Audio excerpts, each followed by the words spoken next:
Welcome back to the channel. If you've been following this incredible, heart-wrenching case, then you know just how deep this mystery runs. In part 1, we uncovered the shocking truth behind a 27-year-old disappearance. An entire class of students and their teacher gone without a trace during a school trip. For decades, families were left in the dark, haunted by unanswered questions. But when a grieving mother, Laura Calloway, discovered a crucial detail in an old photograph, everything changed. Through her relentless pursuit, we learned that one of the missing students, Audrey Whitman, had survived. A revelation that shattered everything people thought they knew about the case. Her confession led to the arrest of Principal Lillian Brooks, who had been hiding unthinkable secrets about what really happened that day. But the truth came at a devastating price. Laura and the other families finally learned the fate of their children, a horrifying conspiracy that led to their tragic end. And now, in part 2, we take you even further into the investigation. What happens next? Who else was involved? And will justice truly be served? Get ready, because the story is far from over. Laura Calloway awoke to the soft glow of the morning sun filtering through the curtains, casting long golden streaks across her bedroom walls. The house was silent, save for the faint ticking of the clock on her nightstand, a stark contrast to the storm raging inside her. Her body ached from exhaustion, but it wasn't the kind that sleep could fix. It was the weight of 27 years of grief, of searching, of never knowing. And now, finally, she had an answer. Rory was gone. The words still felt foreign in her mind, unreal, as if saying them aloud would make them less true.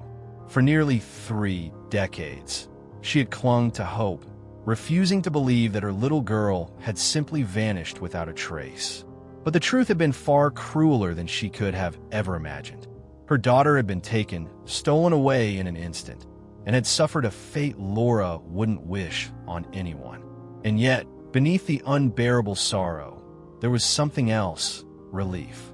The torment of not knowing had finally ended. She sat up slowly, her body stiff, her mind sluggish from a restless night. Her eyes fell on the framed photograph on the bedside table. Rory at 7 years old, grinning wildly, her front tooth missing, dimples deep on her cheeks. Frozen in time, Laura reached out, brushing her fingers over the glass, a fresh wave of pain washing over her. A sharp vibration broke the silence. Her phone. She turned, spotting it sitting face down on the dresser where she had left it the night before. It buzzed again. Laura's pulse quickened as she reached for it, flipping it over. 3 missed calls, all from the police station. Her breath hitched. Her fingers trembled as she swiped to call back, her heart hammering in her chest. Had something changed? Was there more? Had they found something else? The line rang only once before it was answered. Mrs. Calloway, came a familiar voice. Officer Jensen, thank you for calling back. Laura swallowed hard, gripping the edge of the dresser. I saw the missed calls. Is there new information? A brief pause. We need you to come down to the station, Jensen said, his tone measured but firm. There's been a development. We've asked the other parents to come as well. We're holding a briefing at 10 a.m. A new development. Laura's stomach twisted. She forced herself to breathe, pushing through the tightness in her chest. I'll be there. Thank you, Jensen said. See you soon. The line clicked off. Laura stared at the screen for a long moment before setting the phone down. Her hand was shaking. She turned back to Rory's picture, exhaling shakily. What else was there?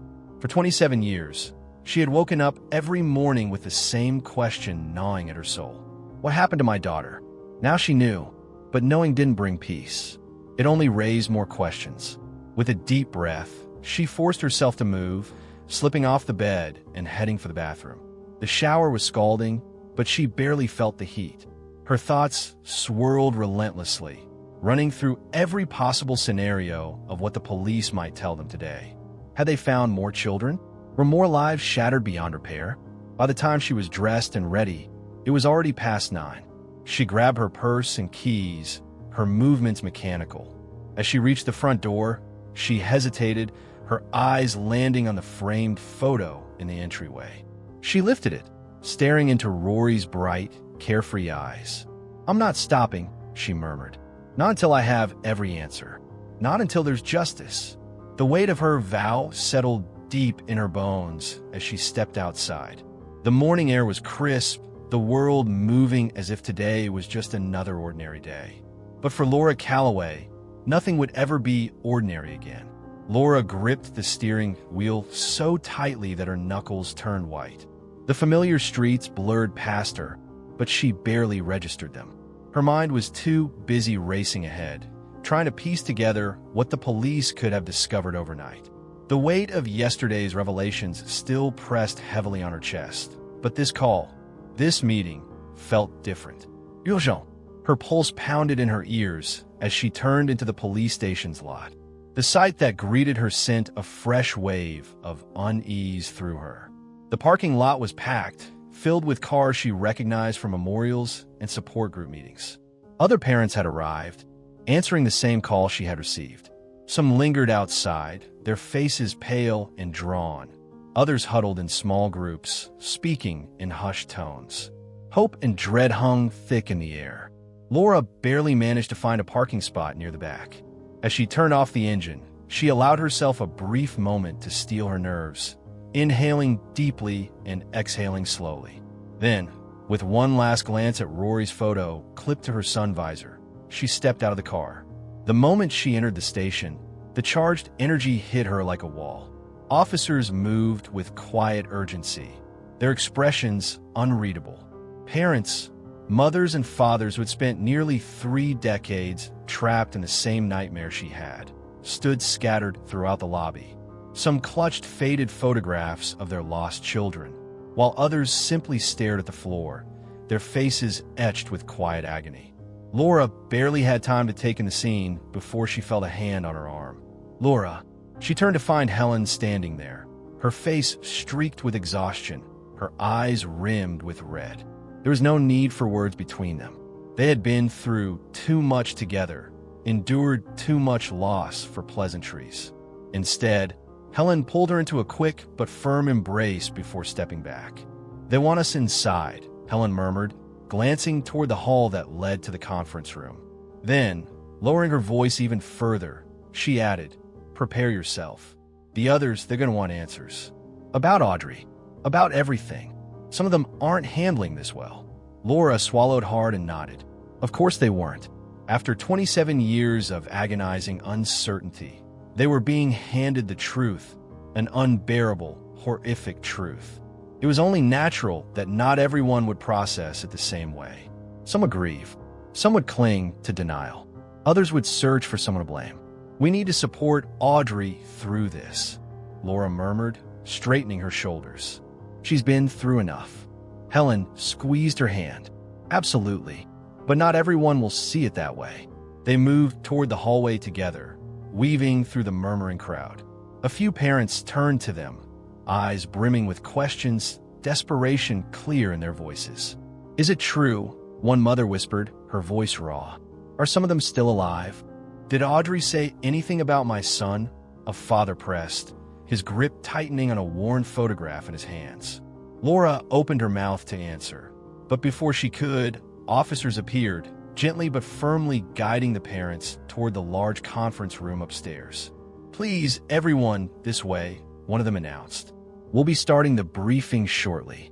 The crowd moved as one, a somber procession of grief and hope. As Laura followed the others inside, she could feel the weight of their collective pain settling onto her shoulders. The conference room was large, but the atmosphere inside felt suffocating. Parents took their seats slowly, hesitant, as if bracing themselves for the emotional devastation they knew was coming. The air was thick with anticipation, with unspoken prayers for a sliver of good news amid the darkness. Then Laura saw her. Audrey. The young woman sat near the front, flanked by officers. She looked pale, her hands clenched into fists on the table in front of her. Her gaze flickered nervously across the room, as if she could already feel the weight of their scrutiny. Laura's heart twisted. Audrey had been through hell. She had survived when so many others hadn't. And now, after mustering the courage to speak her truth, she was about to face a room full of parents who had spent 27 years drowning in sorrow. Laura and Helen took their seats near the front, alongside Matthew, who gave them a reassuring nod. The low hum of whispers filled the room as parents exchanged quiet words, their expressions a mix of anxiety, fear, and barely contained anger. Then the room fell silent. A high-ranking officer stepped forward, his face grave but compassionate. He scanned the gathered families, his expression unreadable, and then cleared his throat. "Good morning, everyone," he began, his voice steady.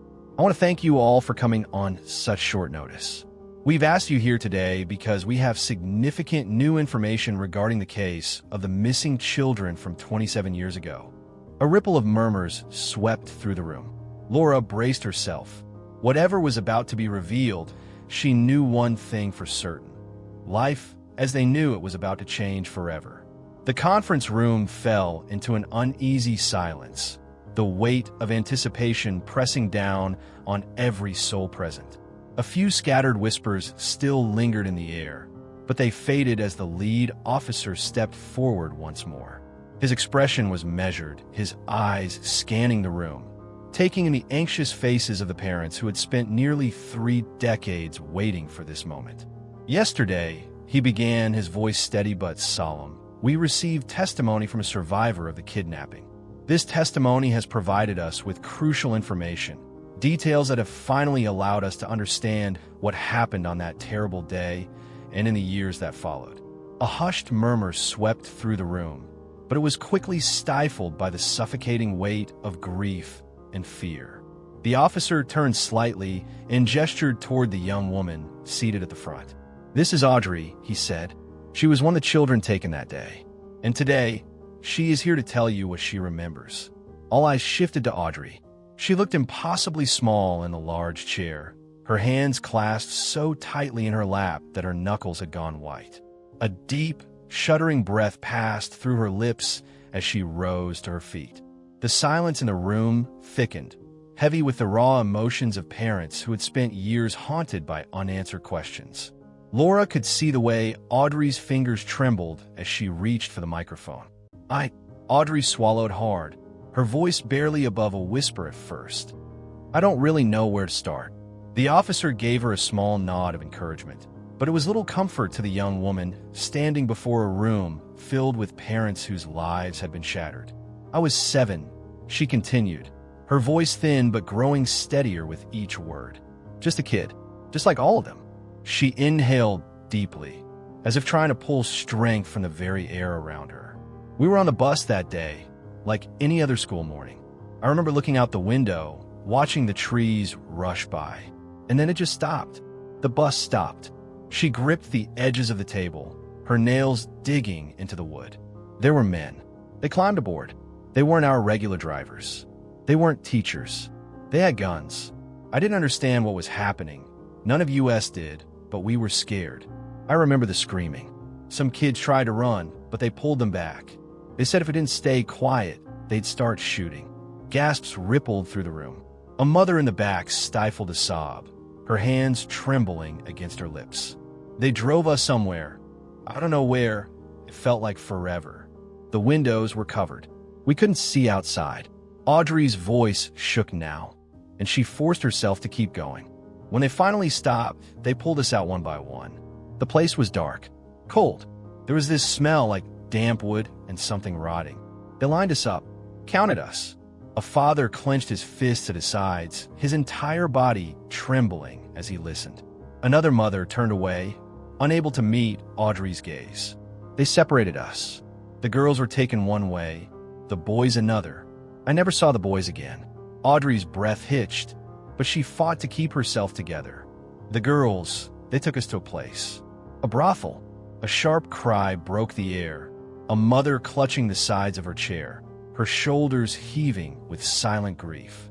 "They didn't care that we were just kids," Audrey whispered, her eyes cast downward, unable to meet the horror-stricken faces in front of her. "They trained us, beat us if we fought back, starved us if we refused to do what they said." Someone let out a strangled noise, half a sob, half a scream. "I don't know how many of us made it. Some of the girls just disappeared. Others stopped fighting. I did too after a while. It was easier." Her voice was flat now, void of emotion, as though she had learned to sever herself from the horror of her past. For a moment, the room was utterly still. No one dared to breathe, to move. And then, the weight of what had just been said settled over them, and the room erupted. A father leapt to his feet, his face twisted in agony. How could they do this? His voice cracked with rage. They were children. Children. Another mother shook her head violently, tears spilling down her cheeks. No, that can't be my daughter, my baby. Audrey flinched at the wave of emotions crashing around her. Some of the parents were openly sobbing now, their bodies racked with pain too deep for words. Others sat in stunned silence, their gazes hollow, as if their minds refused to process the horror of what they had just learned. But not all of them looked at Audrey with sorrow. A man near the front, his face pale and taut with fury, locked his gaze on her. His lips curled in a grimace. "And where were you, Audrey?" he spat. "If you knew all of this, if you lived through it, why the hell didn't you come forward sooner?" The room tensed. Laura's breath caught as she saw the way Audrey stiffened, the way her hands curled into fists at her sides. "You just let us live like this," the man continued, his voice thick with grief. "You let us spend years searching, hoping. And you just what? Stayed quiet. Enough," the officer at the front warned. But the man shook his head, his anguish spilling over into unfiltered rage. "You survived, but our kids didn't, did they? Did they?" His voice cracked, and then, in barely a whisper, he asked, "Did you ever see my daughter?" "Mia Stanton." Audrey's face paled. She faltered, her lips pressed together as she closed her eyes for a brief moment, as if summoning the strength to say what needed to be said. She was there, for years, but she didn't make it. The father crumpled into his chair, a broken sound escaping him. More gasps, more tears.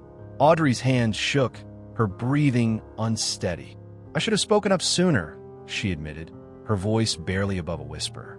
"I should have done more, but I was scared, and I thought no one would believe me." Laura felt a surge of protectiveness rise in her chest. She knew this girl had suffered, had endured nightmares no child should. And now, standing before a room full of grieving parents, she was being forced to relive it all, to justify why she had survived when their children hadn't. Taking a slow breath, Laura stood. "She's here now," she said firmly, her voice cutting through the tension. "She's telling us the truth now. It's not her fault." A long silence followed. Some parents looked away. Others refused to meet Audrey's eyes. But Laura could see the guilt creeping in, the realization that they had lashed out at the only person who had given them real answers. Audrey wiped at her eyes, her expression unreadable. The officer at the front cleared his throat, drawing attention back to himself. "There is still more to discuss," he said. "More information to share. But I want to be clear, this is just the beginning. The case is officially reopened, and we will not stop until every lead is followed."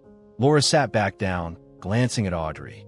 The young woman's shoulders were tense, her jaw clenched, but she lifted her chin slightly. She had survived the worst. She would survive this too. The truth was out, and now there was no turning back. The air in the conference room remained heavy with grief and tension. Parents clung to one another, their minds reeling from the horrific truths Audrey had revealed. Some sat in stunned silence. Others whispered in hushed, broken voices, but the anger in the room had not yet dissipated. If anything, it had only begun to rise, shifting from raw sorrow to the desperate need for answers. Justice, revenge, something to make sense of the unimaginable. The lead officer at the front of the room raised his hand, commanding the room's attention once more. "There's someone else you need to hear from," he announced. "Someone who played a role in this tragedy. Someone who has information that may help bring us closer to the truth." A murmur rippled through the crowd, confusion and suspicion threading through the grief-stricken faces. Laura felt Helen tense beside her. Then, the doors at the back of the room swung open. Two officers entered first, their expressions impassive, their movements deliberate. Between them walked a woman Laura had once trusted, a woman whose presence sent a cold chill through her veins. Lillian Brooks, the former principal of their children's school. The woman who had smiled at parents during PTA meetings, who had given speeches at school assemblies, who had promised their children were in safe hands. Now, she looked nothing like the confident administrator Laura remembered. Her once perfectly styled blonde hair was limp, streaked with gray. Her expensive suit, once a symbol of her authority, was now wrinkled, ill-fitting. But the most striking change was in her face, her expression hollow, her eyes darting wildly around the room as if she were trapped and searching for a way out. A collective hush fell over the parents as Lillian was led to the front of the room. For a moment, no one spoke. The tension stretched so tight it felt as though the very walls were closing in. Then, a mother in the back broke the silence. "You," she breathed, her voice shaking with barely contained rage. "You were supposed to protect them." Lillian flinched as if she had been struck. She swallowed hard and gripped the edges of the table in front of her. The lead officer cleared his throat. "Ms. Brooks has agreed to cooperate with the investigation. She has information that will be vital in tracking down those responsible." Laura could feel the barely restrained fury simmering in the room. None of them had any sympathy for Lillian Brooks. Cooperation or not, she had been part of this. She had allowed it to happen. Lillian licked her lips, her breath uneven. When she finally spoke, her voice was weak, brittle. I didn't have a choice," she whispered. A scoff came from someone in the crowd. Laura clenched her jaw. She had expected excuses, but hearing them now, after everything, made her blood boil. "Those men, they came to me," Lillian continued, her voice growing thinner. "They knew everything. They had documents, financial records. They knew about my debts, my past. They threatened me. If I didn't help them, they said they would destroy me." She looked up, scanning the room with desperate, pleading eyes, but she was met with only cold, unwavering stares. "So you sold our children?" A father spat, his voice shaking. "To protect yourself?" "No," Lillian insisted, shaking her head violently. "I didn't know. I swear I didn't know what they were planning at first. They told me it was just a job opportunity for the kids, a program." "Lies," another mother cut in, her voice razor-sharp. Tears welled in Lillian's eyes. "I swear to you, I believed them at first. But then the disappearances started, and I was terrified. I wanted to back out, but they wouldn't let me. I was trapped." The room filled with angry mutters, but Laura barely heard them. Something wasn't right. She had seen plenty of guilty people try to justify their actions before, but this wasn't just guilt. Lillian was afraid, and not of the parents in this room. Laura's gaze sharpened as she studied the former principal more closely. Her eyes weren't just filled with guilt. They were darting, searching, flitting nervously toward a particular spot in the back of the room. Over and over, she glanced in the same direction, as if she were afraid of what she might see. Laura turned her head slightly, following the trajectory of Lillian's gaze. And that's when she saw him. A man sat in the back corner of the room, alone. He was younger than most of the other parents, probably mid-30s, with neatly cropped hair and a pair of wire-rimmed glasses. He wore dark jeans and a black top, casual and unremarkable compared to the grief-stricken parents around him. But something about him was wrong. He was too still, too quiet. He wasn't grieving, wasn't anxious or heartbroken like the rest of them. He wasn't crying, wasn't whispering prayers under his breath. No, he was watching Lillian, watching the room. And Lillian, she was watching him back, the way a cornered animal watches the predator moving in for the kill. Laura's pulse quickened. Who was he?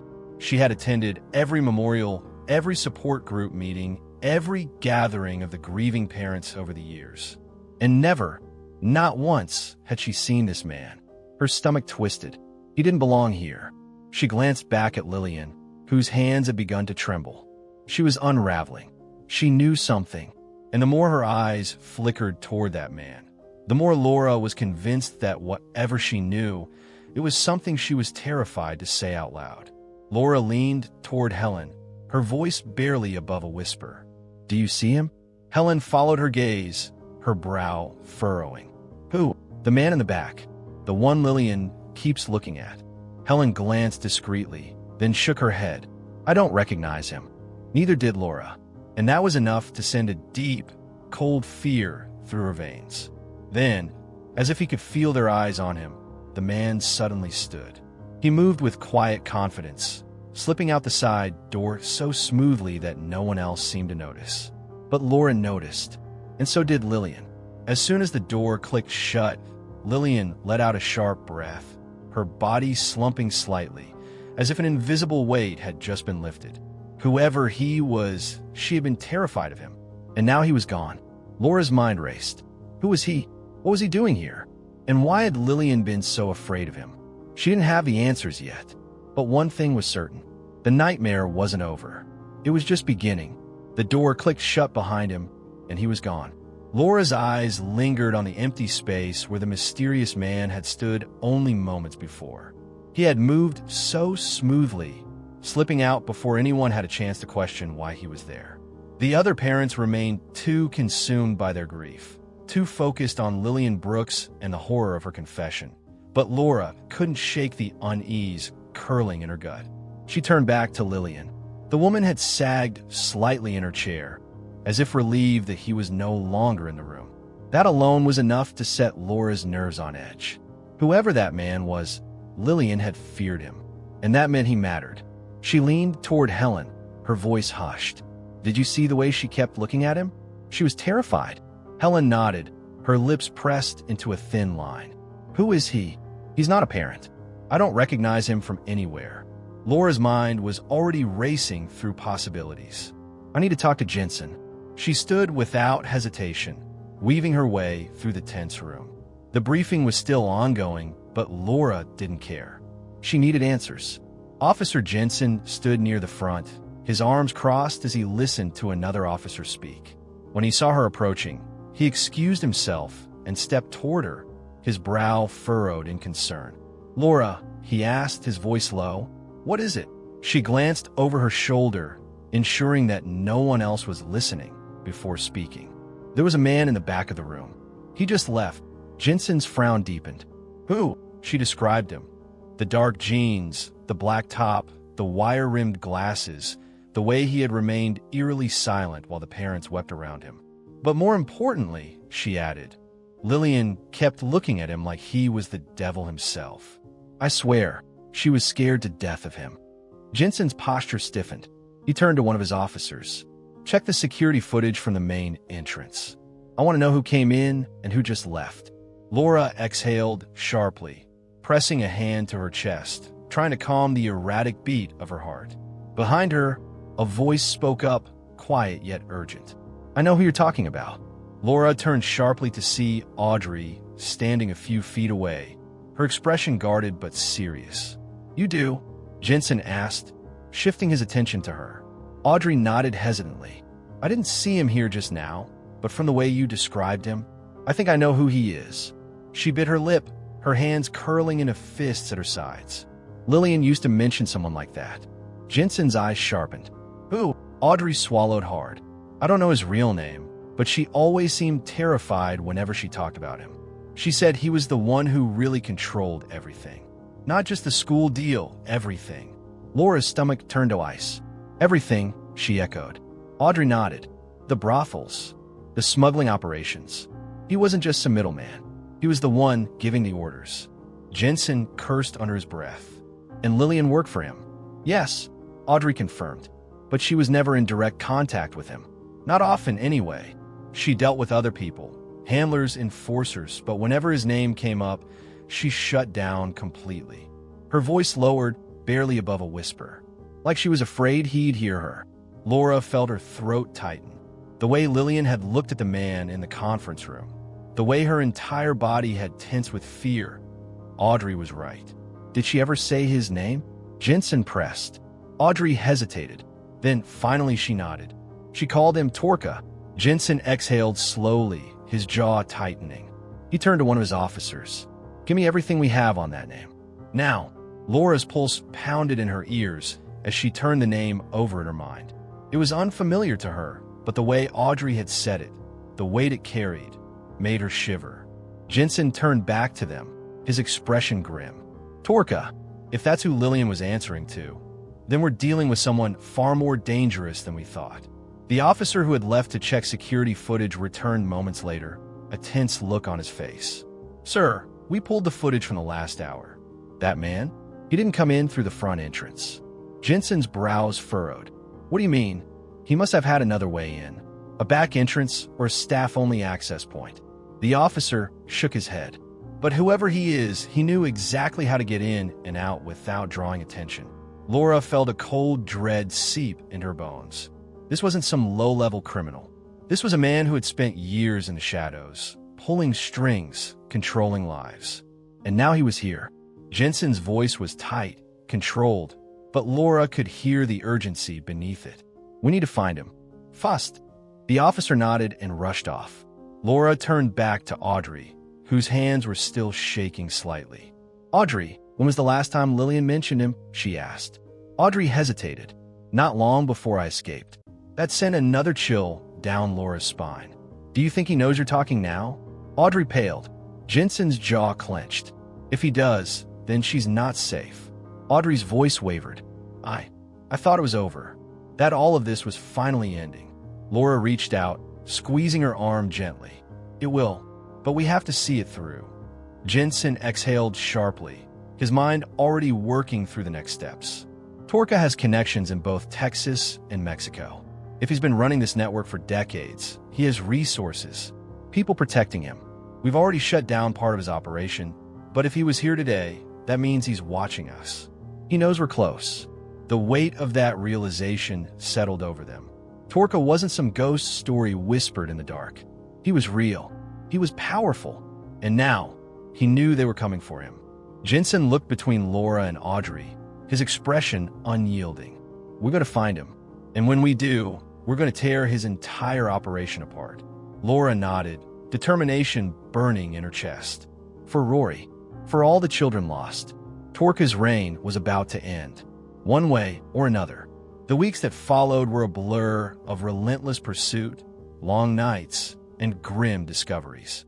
The police task force, now fully mobilized, spread across multiple cities, tracking every lead, searching every suspected location.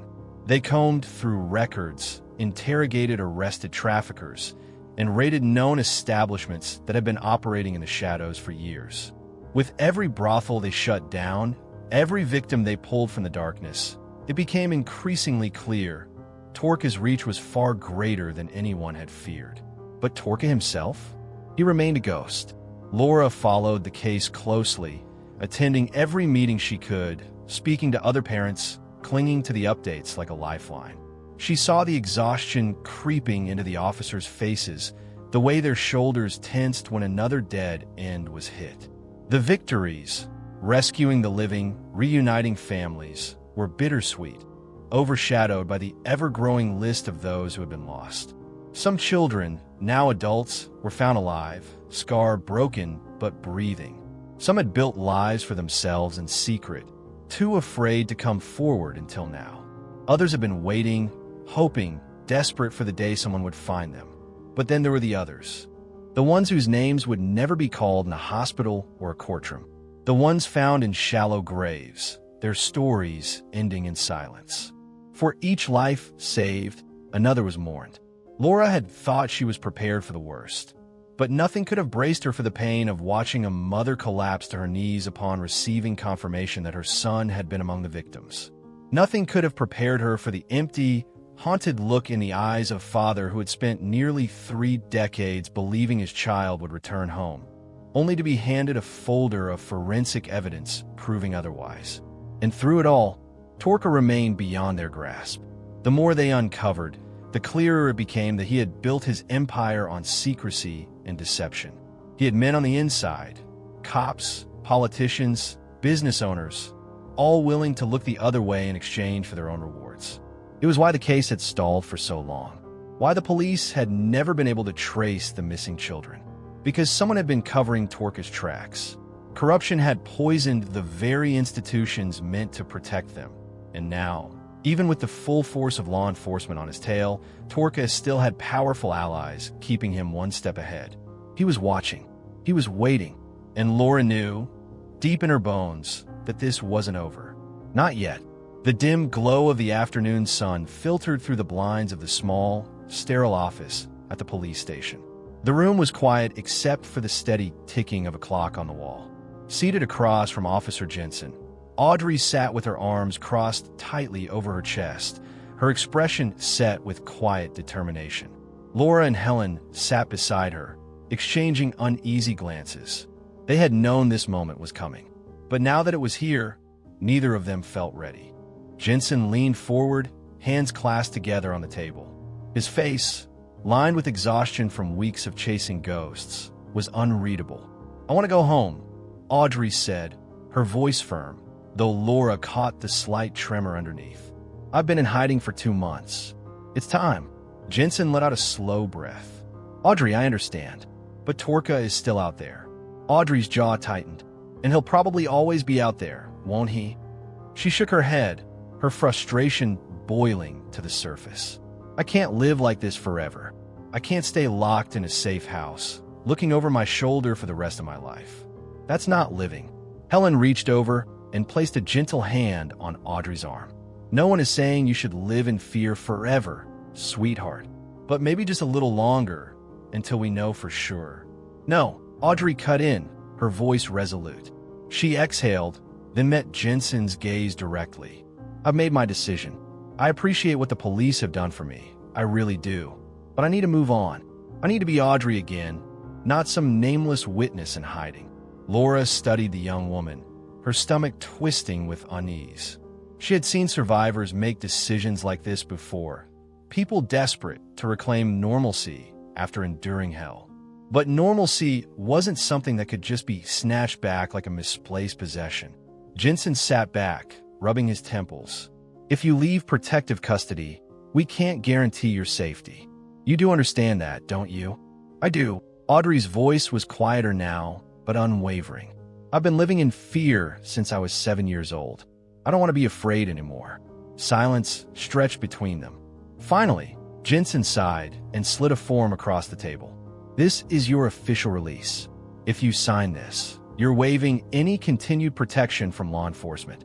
He hesitated, then added, "That means no security detail, no safe house, no check-ins. If something happens, we might not be there in time." Audrey swallowed, then picked up the pen. Laura's heart clenched. "Audrey," she said softly, leaning closer, her voice careful, measured. "You don't have to do this right now. There's no rush." Audrey met her gaze, and for a brief moment, Laura saw it, the fear beneath the mask of strength. But then Audrey blinked and it was gone. "I do," she said, "because if I don't do it now, I never will." And with that, she signed the papers. Jensen picked them up with a sigh, shaking his head. "All right, we'll have an officer escort you home. But promise me one thing. If you see anything, if something feels wrong, you call me." Audrey nodded. "I will."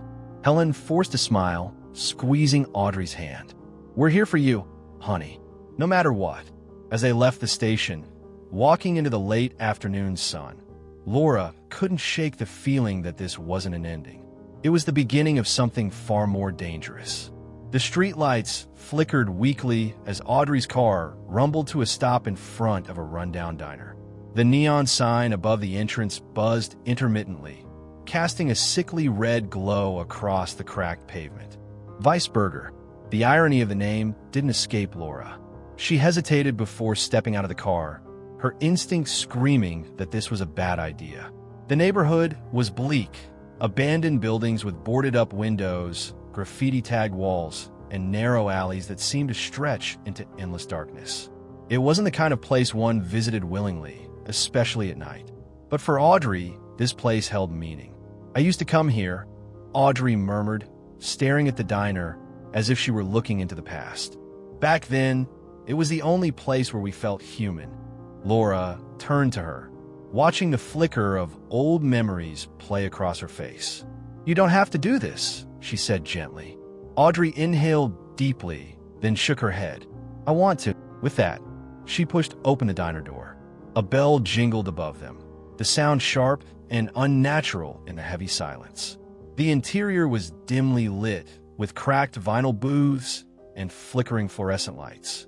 A faint smell of old grease and stale cigarette smoke hung in the air, mingling with something else, something Laura couldn't quite place. A handful of customers were scattered around the diner. A man hunched over a cup of coffee at the counter, his baseball cap pulled low. In a far booth, a couple spoke in hushed tones, but their conversation ceased abruptly when Audrey and Laura walked in.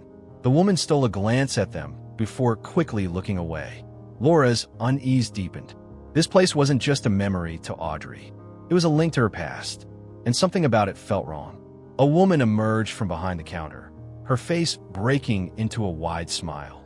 She was in her mid-40s, her dark hair streaked with gray, and her warm eyes crinkled at the edges when she saw Audrey.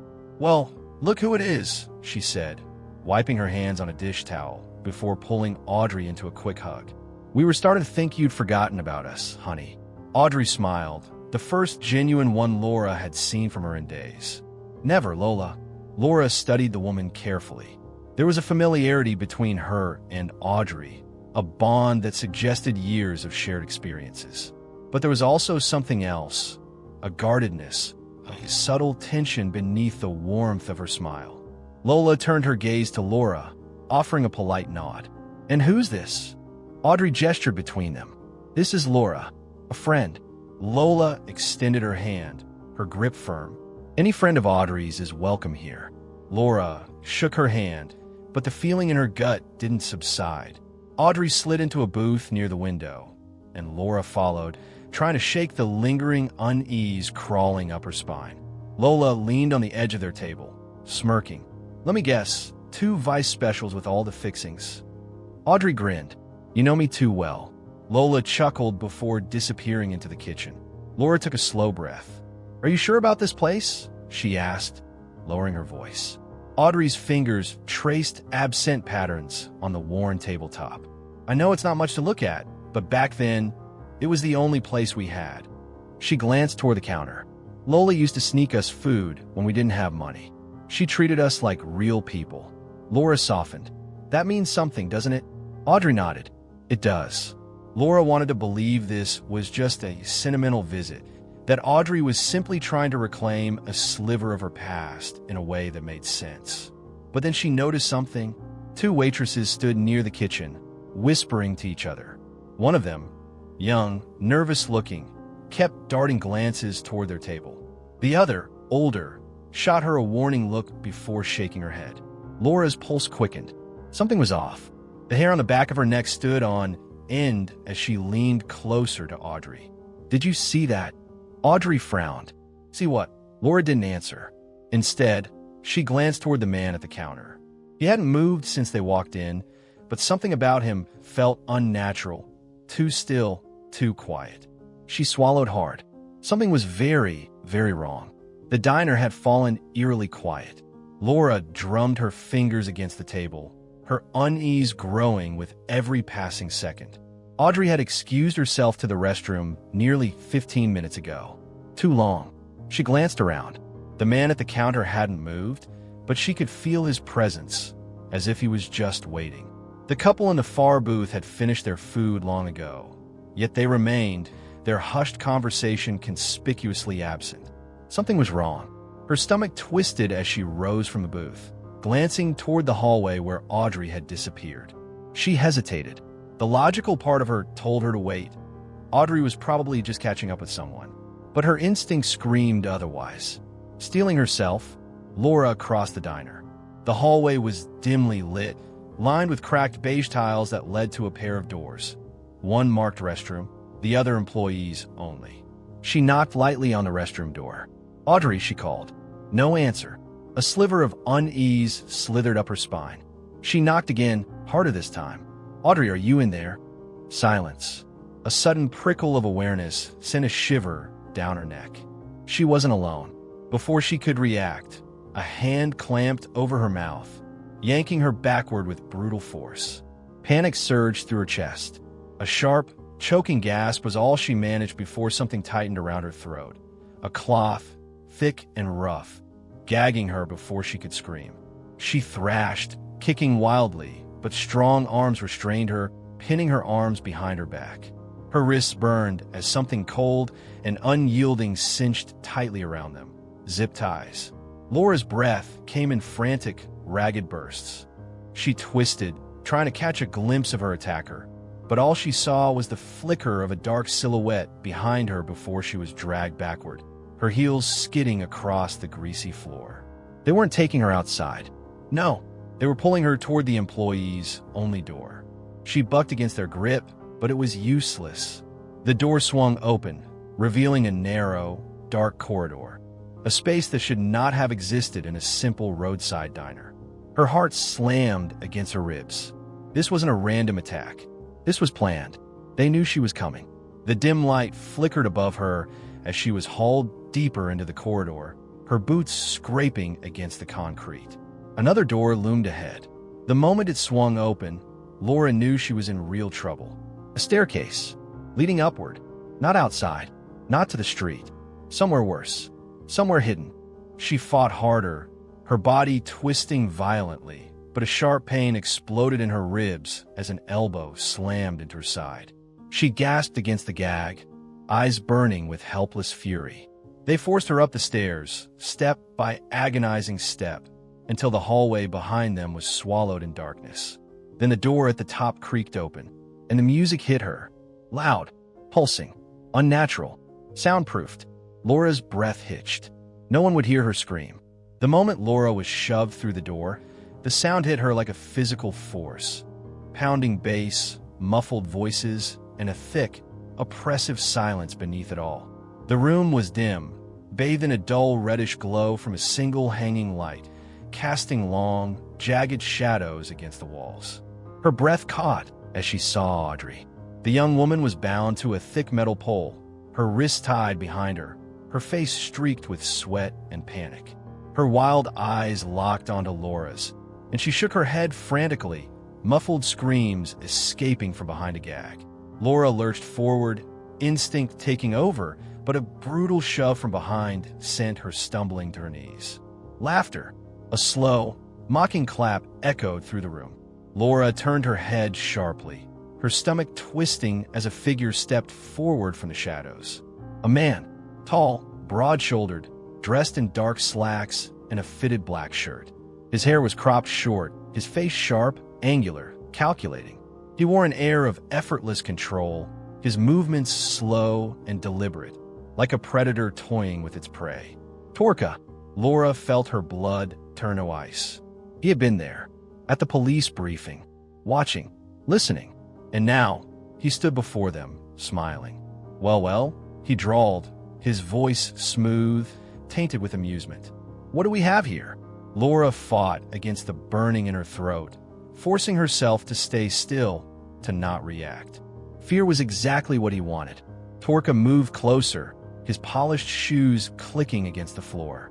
The woman who's been tearing apart my empire, one piece at a time. He chuckled, shaking his head. And the little runaway who thought she could hide from me forever. He turned his cold gaze to Audrey. You really thought I lost track of you? He'd scared, almost pitying. You think I didn't know where you were? His smile widened, slow and cruel. I'll let you run, sweetheart. I always knew where you were.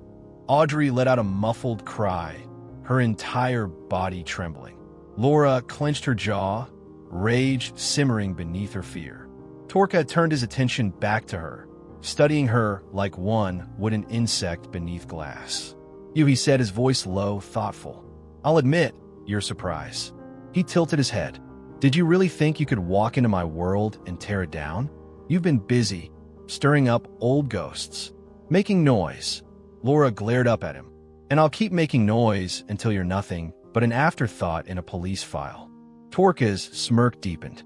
He turned, gesturing lazily toward the others in the room. Laura's stomach twisted as she recognized them. The diner's staff. Lola, the woman who had greeted Audrey with warmth, who had laughed and hugged her like an old friend. She stood beside Torka, her face blank, unreadable. Laura's chest tightened. Betrayal. You played us, she said, her voice hoarse. Lola didn't move, didn't speak. Torka let out a slow sigh. Lola, he mused, has always been useful. He glanced at the woman beside him. Haven't you? Lola's fingers twitched at her sides, but she remained silent. "You see," Torka continued, pacing leisurely, "people like her, they understand how the world works. They don't waste time fighting fate." His gaze flickered toward Audrey. Unlike some, Audrey struggled violently against her restraints, her muffled screams growing more desperate. Torka chuckled, shaking his head. "Don't worry, sweetheart. You won't die tonight." His smile was sickeningly sweet. "Not yet, anyway." He turned back to Laura, his expression darkening. "But you?" He crouched in front of her, his voice dropping to a low whisper. "You're going to regret ever stepping into my business." Laura met his gaze head-on. "You're losing," she rasped. "You're running scared." Torka's smirk didn't falter, but his eyes flashed with something dangerous. "Let's see who's scared when the night is over." Torka took his time. He moved with the kind of calm, deliberate arrogance that came with knowing he was in control. He hummed softly as he strolled across the room, toying with the cuffs of his sleeves as if he were preparing for a business meeting instead of orchestrating a nightmare. Then, with a flourish, he picked up a nearby metal tray and carried it to the center of the room. Laura's stomach twisted when she saw what was on it. A knife, wickedly sharp, its edge gleaming under the dim light. A gun, polished, untouched, and a small cup filled with folded pieces of paper. Torka set the tray down on a crate between them, sighing dramatically. "You know, I really should be furious with you," he mused. "You've caused quite the mess. 5 of my most lucrative brothels gone. 5. He picked up the knife, turning it between his fingers with practiced ease. "I think it's only fair, don't you?" His voice was smooth, almost friendly. 5 brothels shut down, 5 stabs. Laura's heart pounded. She didn't flinch, didn't react, but the cold realization settled over her like a lead weight. He wasn't bluffing. Torka set the knife back down with a casual grace, then reached for the cup. "Now," he continued, shaking it lightly, "I do love a bit of theatrics, a little suspense to keep things interesting." He pulled out a piece of paper and unfolded it slowly, savoring the moment. Laura's pulse roared in her ears. Torka read the slip of paper and let out an amused chuckle. "Oh, now this one's fun," he murmured, tilting his head toward her. "How poetic." He turned the paper toward her. Her name was Rory. Laura's breath caught in her throat. Torka's grin widened as he tapped the slip of paper against his palm. "Your daughter," he said, almost fondly. "Such a pretty thing. You know, she wasn't even supposed to be part of the batch we took. Just collateral damage. Wrong place, wrong time." A sharp, burning rage ignited in Laura's chest. "You son of a..." Before she could finish, Torka lunged. The knife sliced through the air, and searing pain exploded in her shoulder. Laura gasped, her body arching against the restraint as fire burned through her flesh. The room blurred, her vision swimming in red-hot agony. Torka let out a pleased sigh, watching her reaction like a painter admiring his first stroke on a canvas. "One down," he murmured. 4 to go."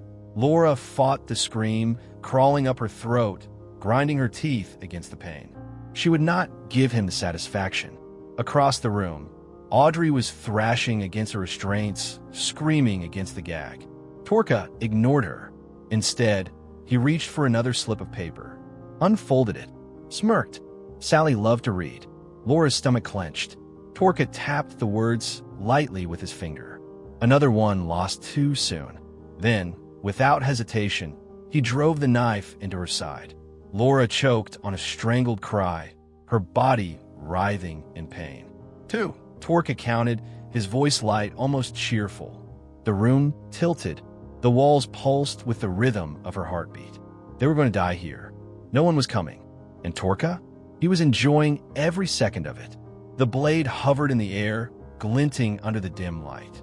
Laura's breath came in ragged gasps, her body trembling from the pain radiating through her wounds. Her vision blurred, the edges of the world flickering in and out, but she could still make out Torka's smirk as he leaned in closer. 3 more, he whispered, his voice smooth, almost gentle. Laura braced herself. Then, bang! The gunshot shattered the moment. Torka jerked, eyes wide in surprise as a loud, ringing silence followed. The knife trembled in his grip, but did not fall. Across the room, Lola stood in the doorway, a gun clutched in her shaking hands. The once warm waitress, the woman who had smiled and hugged Audrey, was now a trembling storm of defiance. "Let them go," she demanded, her voice trembling but steady. Torka stared at her, then let out a low, amused chuckle. "Oh, Lola," he sighed, turning toward her as if she had just mildly inconvenienced him. "What exactly do you think you're doing?" Lola's hand shook. The barrel of the gun wavered. "You're gonna let them go," she said again, her voice gaining strength. "Or, I swear to God, I'll put a bullet between your eyes." Torka smirked, tilting his head. He wasn't afraid. "You know," he murmured, stepping closer, "I always liked you." Lola's breath hitched. Torka took another step forward. "But we both know you don't have it in you." His voice dripped with mock pity. "You've been part of this for years, haven't you?" He gestured around him. "You watched. You stayed silent. You let them suffer." Lola's fingers tightened around the trigger. Torka took another step. "You think you can wash away your sins with one noble act?" His lips curled into a cruel grin. "Come on, Lola. Put the gun down. Be a good girl." For a brief moment, she faltered. Torka saw it and lunged. Lola fired again. Bang! This time the shot hit home. Torka staggered back, his smirk vanishing as his hand flew to his stomach. His fingers came away coated in blood. His body wavered, his breath coming in short, shallow gasps. For the first time, real pain flickered across his face. Laura sucked in a breath, her heart slamming against her ribs. Torka was going down, but as he stumbled, something dark and terrifying flashed in his eyes. With the last of his strength, he lunged toward Lola. The knife drove deep in her chest. Lola let out a strangled gasp, her eyes going wide as the gun slipped from her grasp. Laura's scream died in her throat as Lola collapsed, her body hitting the floor with a sickening thud. Torka swayed, blood pooling at his feet. Then, finally he fell. The room plunged into silence. Lola coughed weakly, her breath wet, ragged. Laura dragged herself forward, ignoring the pain tearing through her body as she reached for her. Lola's lips parted, her eyes searching Laura's. I tried, she whispered. Tears blurred Laura's vision. You did, she choked out, gripping Lola's hand. You did. A single, weak smile flickered across Lola's lips. Then her body went still. Laura felt her heart break. The woman who had once stood by, who had remained complicit in the horrors of Torka's empire, had finally chosen to fight, and it had cost her everything. Lola's body lay still on the cold floor, her final breath hanging in the heavy air. Laura could feel her own heartbeat thundering in her chest, pain radiating through her wounds. But she had no time to grieve, because the room was erupting into chaos. Torka's men, frozen in shock at their leader's sudden fall, now snapped into action. Shut it down, one of them shouted. Another lunge for the gun Lola had dropped. Crash! The door to the room exploded inward as the police stormed in. Freeze! Police! Hands in the air! Everything happened at once. Officers swarmed the room, their weapons raised, their voices booming over the mayhem. Torka's men hesitated, just long enough for the cops to gain the upper hand. One of the criminals made a desperate move, grabbing Audrey and yanking her against his chest, a knife pressed to her throat. Back off, he snarled, or she dies. Laura's blood ran cold. Audrey's wide, terrified eyes locked onto her, her breath coming in short, panicked bursts. The officers froze, their weapons trained on the man. For a tense, agonizing second, no one moved. Then, one of Torka's own men spoke. Let her go. The man holding Audrey's gaze whipped around, eyes narrowing. What? His supposed ally, a burly man with a scar running down his cheek, took a slow step forward, hands raised. It's over, the scarred man said. Torka's dead. We're not dying for this. Another one of the criminals, this one standing closer to the police, dropped his weapon, raising his hands in surrender. The man holding Audrey hesitated, and in that moment of hesitation, he lost. Two officers lunged forward, grabbing him before he could react. Audrey was ripped from his grasp, stumbling forward as officers dragged the man to the ground, pinning his arms behind his back. "No!" he shrieked, thrashing against them. I can't go to prison. The sound of handcuffs clicking shut drowned out his protests. One by one, Torca's men fell. Some surrendered, some fought, only to be slammed to the floor by officers. Within minutes, the room that had been a den of torture and terror was now under complete police control. Laura let out a shaking breath, her body sagging against the floor. It was over. Audrey collapsed beside her, sobbing uncontrollably. Laura pulled her close, wrapping her arms around the younger woman, despite the searing pain in her side. They had survived. Torca was dead, and the empire he had built from blood and suffering was finally falling apart. The flashing red and blue lights of police cars bathed the crumbling diner in an eerie glow. The sirens had quieted, replaced by the sounds of boots crunching against the pavement and the murmur of officers securing the scene. Laura sat on the back step of an ambulance, a blanket draped over her shoulders, though she barely felt the warmth. Her body ached. Her side throbbed where Torca had stabbed her, but the pain paled in comparison to the overwhelming exhaustion pressing down on her. Beside her, Audrey trembled, her face pale and streaked with dried tears. She hadn't spoken much since they had been pulled from that hellish room, but her hands remained clenched tightly around Laura's, as if letting go would somehow make everything unravel again. A few feet away, Torca's men were being loaded into police vehicles, their wrists bound in handcuffs. Some glared defiantly at their captors, but most of them looked defeated, as if they had only just realized that the world they had built was collapsing beneath them. Laura's gaze drifted to the gurney near the entrance of the diner, where Lola's lifeless body lay beneath a white sheet. A lump formed in her throat. For years, Lola had been complicit in this horrific operation, standing in the shadows while countless victims suffered. But in the end, she had made a choice. She had fought back. She had saved them. Laura whispered under her breath. "You did the right thing, Lola." A familiar voice called out. "Laura, Audrey, you're gonna let them go," she said again, her voice gaining strength. "Or, I swear to God, I'll put a bullet between your eyes." Torca smirked, tilting his head. He wasn't afraid. "You know," he murmured, stepping closer, "I always liked you." Lola's breath hitched. Torca took another step forward. "But we both know you don't have it in you." His voice dripped with mock pity. "You've been part of this for years, haven't you?" He gestured around him. "You watched. You stayed silent. You let them suffer." Lola's fingers tightened around the trigger. Torca took another step. "You think you can wash away your sins with one noble act?" His lips curled into a cruel grin. "Come on, Lola. Put the gun down. Be a good girl." For a brief moment, she faltered. Torca saw it and lunged. Lola fired again. Bang! This time the shot hit home. Torca staggered back, his smirk vanishing as his hand flew to his stomach. His fingers came away coated in blood. His body wavered, his breath coming in short, shallow gasps. For the first time, real pain flickered across his face. Laura sucked in a breath, her heart slamming against her ribs.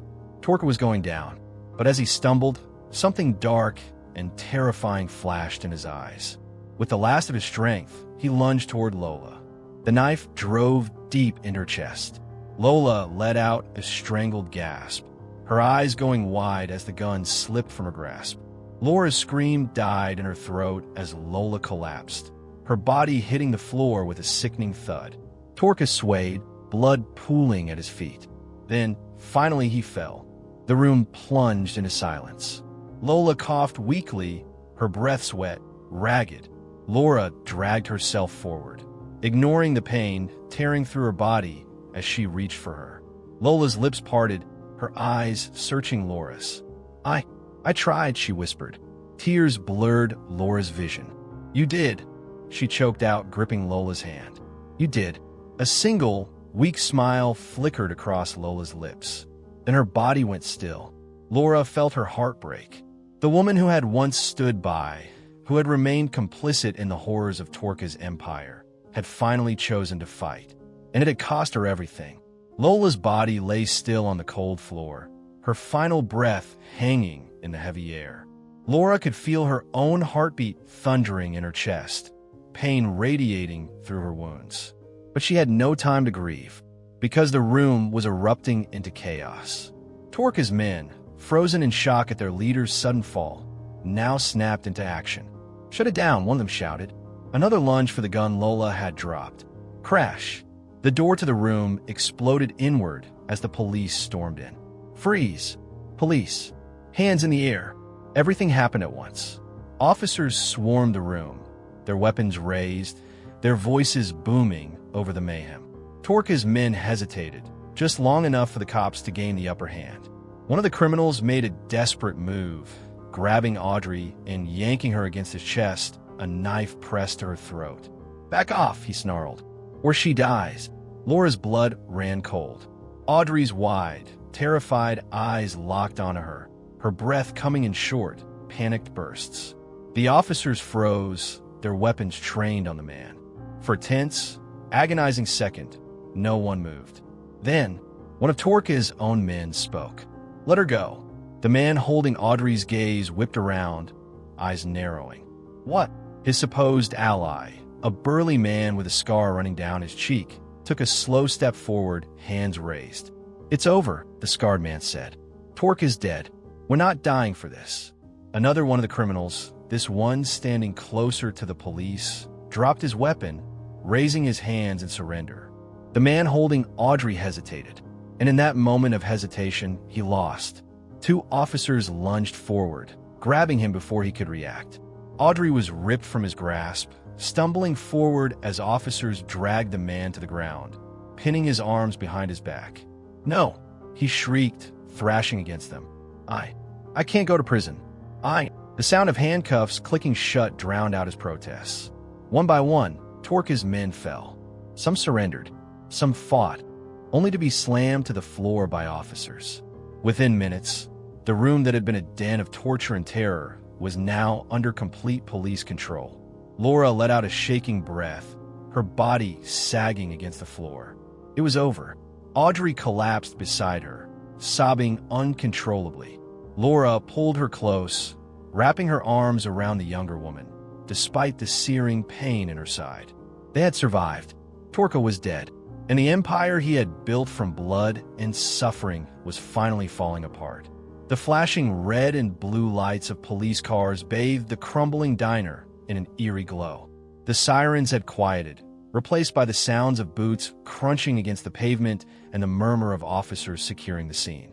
Laura sat on the back step of an ambulance, a blanket draped over her shoulders, though she barely felt the warmth. Her body ached. Her side throbbed where Torca had stabbed her, but the pain paled in comparison to the overwhelming exhaustion pressing down on her. Beside her, Audrey trembled, her face pale and streaked with dried tears. She hadn't spoken much since they had been pulled from that hellish room, but her hands remained clenched tightly around Laura's, as if letting go would somehow make everything unravel again. A few feet away, Torca's men were being loaded into police vehicles, their wrists bound in handcuffs. Some glared defiantly at their captors, but most of them looked defeated, as if they had only just realized that the world they had built was collapsing beneath them. Laura's gaze drifted to the gurney near the entrance of the diner, where Lola's lifeless body lay beneath a white sheet. A lump formed in her throat. For years, Lola had been complicit in this horrific operation, standing in the shadows while countless victims suffered. But in the end, she had made a choice. She had fought back. She had saved them. Laura whispered under her breath. "You did the right thing, Lola." A familiar voice called out. "Laura, Audrey."